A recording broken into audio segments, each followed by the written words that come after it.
Dragon possui um dos poderes mais misteriosos da obra de One Piece. Depois de quase 1000 capítulos, a gente ainda fica se discutindo aqui em vários vídeos, conteúdos, teorias, tweets sobre quais são as verdadeiras habilidades do Dragon e se ele realmente está confirmado como um usuário de Akuma no Mi. E a gente observando vários contextos relacionados ao personagem, e se a gente voltar a reler One Piece desde o capítulo 96 até o capítulo 101, vocês vão perceber que é praticamente quase impossível o Dragon não ter uma Akuma no Mi, o que poderia realmente iniciar novas habilidades para o personagem. E é aqui que eu vou falar para vocês por que o poder do Dragon pode ser a Uzo Uzo no Mi.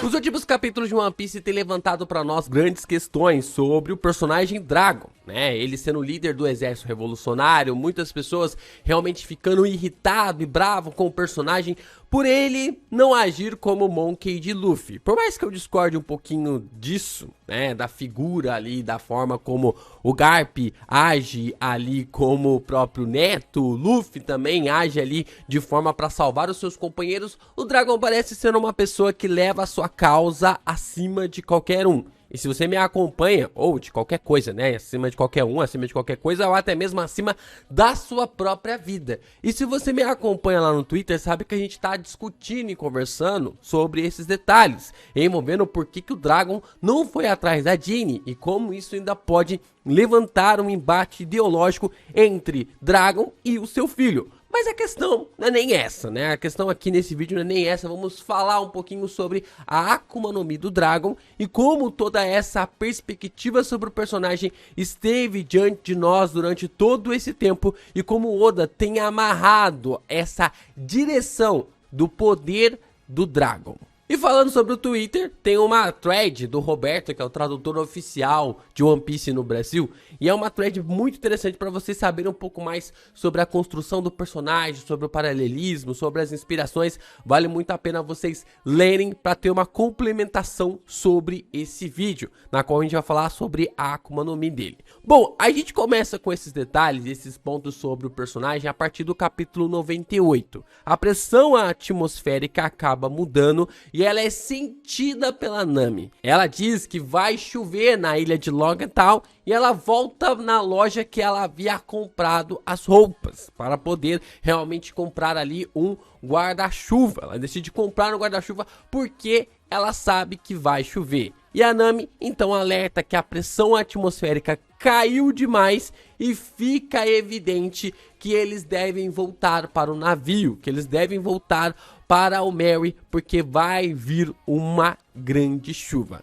No capítulo 99, a Nami sente mais uma vez que uma grande tempestade está chegando e diz que a pressão atmosférica e a temperatura estão caindo rapidamente e constantemente e que algumas nuvens estavam vindo do leste. Olha só, caraca, a Nami é muito sagaz, né, quando se trata realmente ali de clima, e ela fala que as nuvens estão vindo do leste. Extremo leste é o lugar onde é o reino de Goa, né? Onde é o início da jornada de Monkey D. Luffy. Marca esse ponto aqui porque ela é extremamente importante para a gente observar sobre tudo que envolve ao Dragon e por que esse poder da Uzo Uzo no Mi estava controlando todo o cenário na ilha de Logenthal. Assim observamos um raio caindo na plataforma e cai bem onde o Bang estava, fulminando o palhaço instantaneamente. Assim que o raio cai, começa a chover.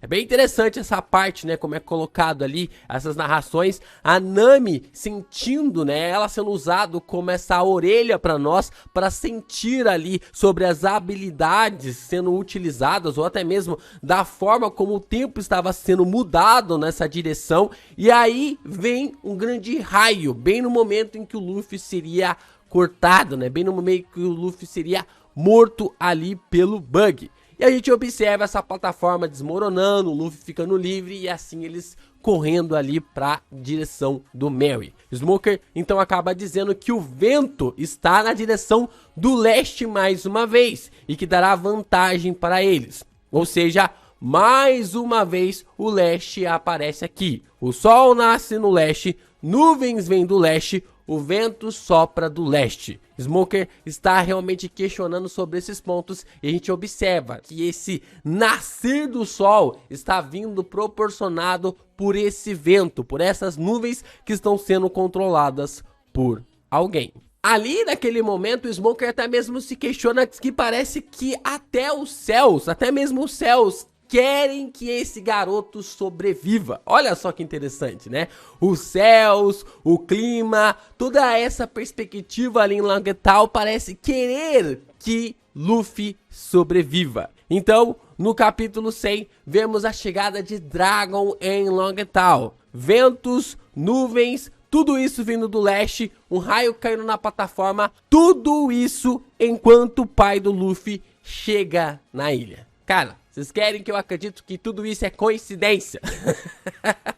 Que o Dragon tenha a coincidência no Mi? Não dá, né, gente? Não dá pra ser apenas uma coincidência. E olha só que as coisas ainda ficam mais interessantes. O Rich e o Moji, eles estavam aí indo em direção ao Mary para queimar o navio. E eles não conseguem queimar o navio porque a chuva não deixa. Literalmente, o Mary não é queimado por causa da chuva. Mostrando ali também que o mar estava frenético, que estava ali realmente muito forte. Dragon, então, ele chega ao lado do Smoker, né, que havia capturado ali o Luffy, e vemos uma ventania braba do seu lado. Parece que a chuva, o vento e o clima estão lhe obedecendo. Esse é um momento bem interessante para a gente observar os detalhes de como todo o clima, a chuva e os ventos, as nuvens, estava às ordens de Monkey D. Dragon. E como ele chega no cenário, demonstra exatamente esse ponto. É aqui que as coisas começam a ficar interessantes, porque logo quando o Dragon chega para salvar o Luffy, a gente observa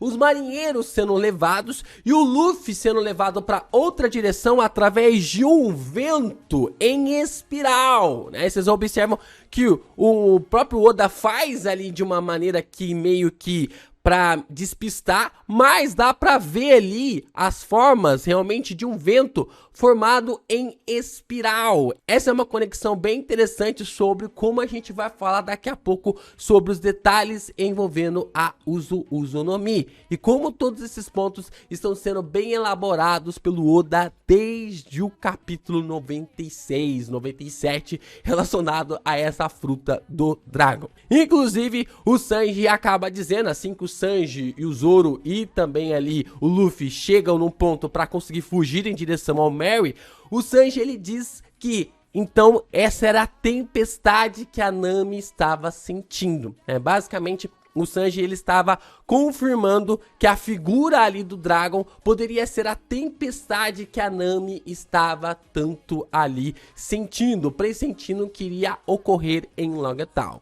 Agora reparem na pergunta que o Smoker faz para o Dragon no momento em que esse vendaval, assim, do nada, surge para salvar o Luffy. Por que ajudou ele a fugir, Dragon? Ou seja, praticamente o marinheiro confirma que toda a manipulação do vento ocorreu por causa do revolucionário. A gente observa esse ponto bem interessante do como o Smoker ele levanta ali essa indagação para realmente confirmar para nós que toda essa manipulação do vento e clima e tudo que estava acontecendo na ilha só pode ser ali do Dragon, só pode vir ali do Dragon. Nós também temos outros pontos que eu não vou tão reforçar aqui para o vídeo não ficar tão longo, mas no flashback do Luffy ali em Goa, Dragon também parece usar os seus poderes para abrir o caminho para salvar as pessoas. Quando todos estavam cercados para morrerem queimados ali em Goa, o Dragon surge com o seu poder do vento para abrir um caminho para que essas pessoas pudessem escapar. O Dragon, ele possui uma fruta que tem a capacidade de controlar o clima, controlar a tempestade. Então, será que a fruta do Dragon seria a fruta da tempestade? A fruta do vento?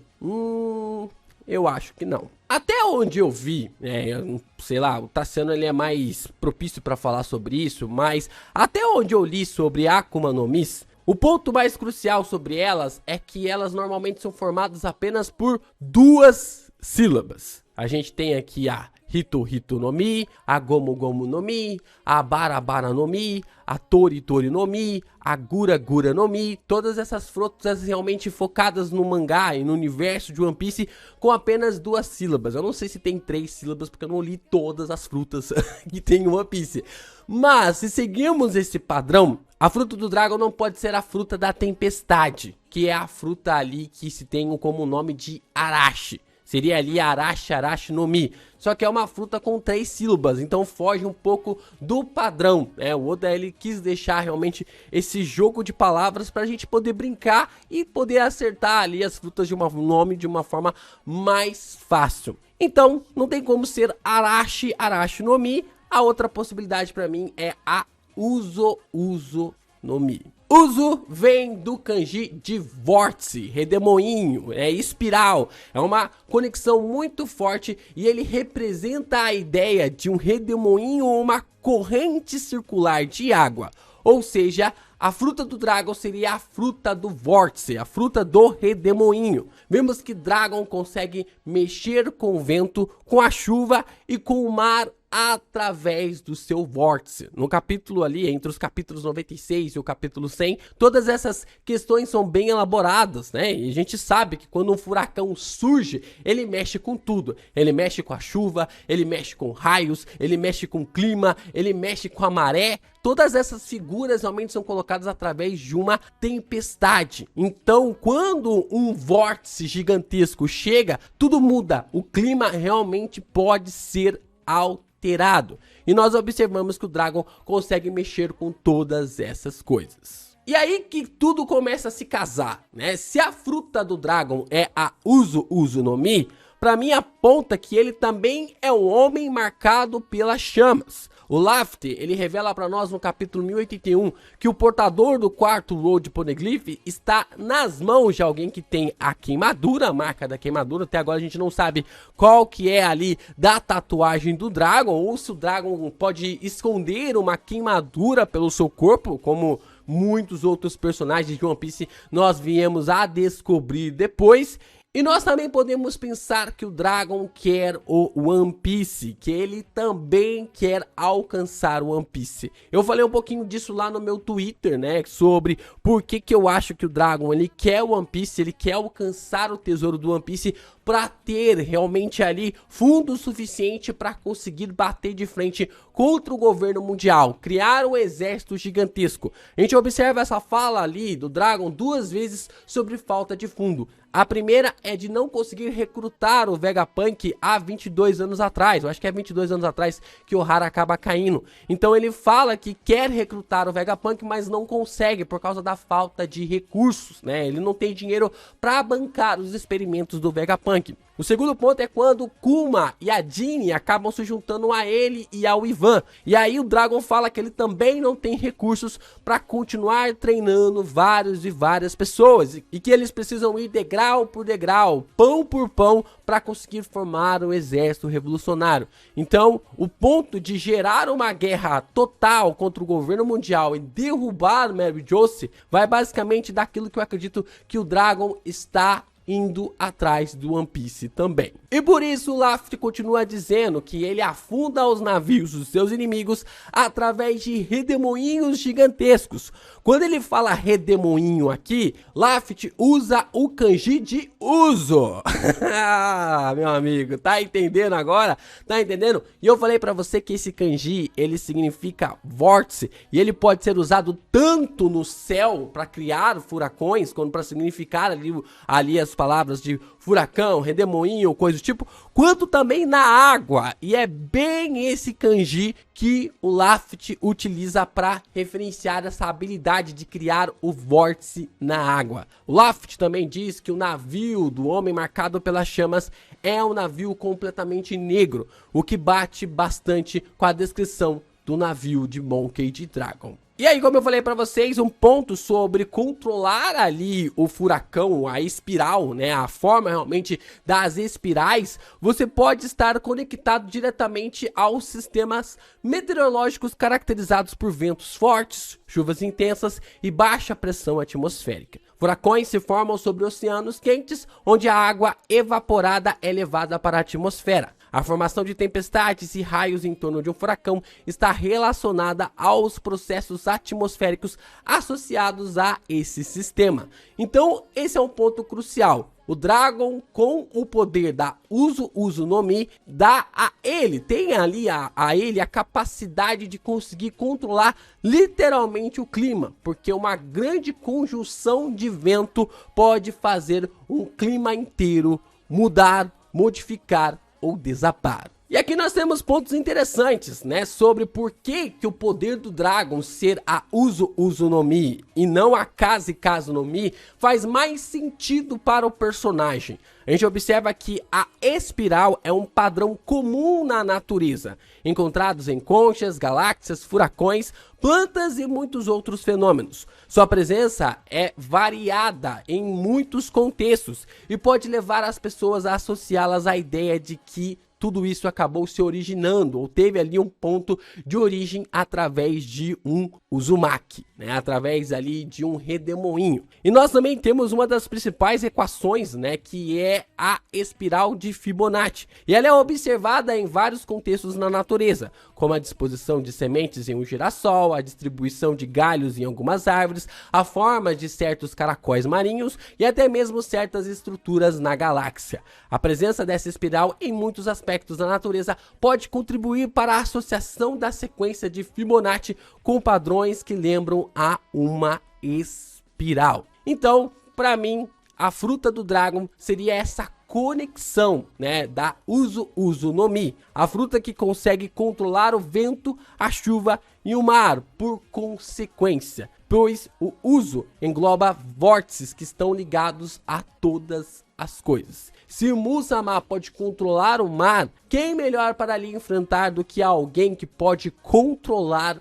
o clima? Eu acho que esse é um ponto bem interessante para a gente começar a ver essa dualidade, esse embate entre Dragon e Musa-Ma. E sim, meus amigos, sim, Uzu vem de Uzumaki, né? O sobrenome do nosso queridíssimo ninja Gari. E curiosidades agora para vocês que ficaram realmente pensando sobre essa pressão relacionada ali a Uzumaki, Uzu no Mi. O Oda e o Kishimoto, eles são grandes amigos. Por mais que eles foram rivais ali em certo período de tempo, eles sempre foram amigos no particular. Inclusive o nome do Sanji era para ser Naruto. Era para ser o Naruto. E Naruto, como vocês sabem, é uma massa de peixe que se põe sobre o lamen e significa redemoinho, né? A sobrancelha do Sanji tem a forma do redemoinho também, então mais propício ali para o nome do Sanji ser um redemoinho é algo realmente ali fora dos padrões. Quando Kishimoto acabou Naruto, Oda e ele fizeram homenagens às obras de cada um. Kishimoto homenageou o Oda fazendo ali um chapéu de palha no lugar da bandana do Naruto. E a Nami ali no capítulo, né, 766 de One Piece, acaba com o vestido como se tivesse um símbolo ali, né, de Konoha, mas com vários redemoinhos. O símbolo de One Piece está com redemoinho também. E a Kyuubi está com outro redemoinho. Então, o Oda, ele, pelo que parece, gosta muito de redemoinho. E a gente observa também que o Sabo foi literalmente colocado na história porque o Oda amou o Naruto, né? O Oda, ele amou o personagem, ele quis colocar o Sabo para ser essa figura do melhor amigo do Luffy. Sabo é aquele que herda a vontade de fogo do Ace, assim como Naruto é aquele que herda a vontade do fogo dos outros Hokages. Agora a combinação perfeita está feita. Assim como o Sasuke e o Naruto tinham o fogo e o vento que se espalhavam, da mesma forma o Dragon e o Sabon podem gerir uma revolução através dos seus poderes. O vento do Dragon é aquele vento, né, que não vai deixar as chamas do Sabo se apagarem. É um ponto bem interessante para a gente observar como que o Sabo está sendo utilizado para alastrar as chamas da revolução, enquanto o Dragon está apenas colocando fogo no clima de todo mundo de One Piece.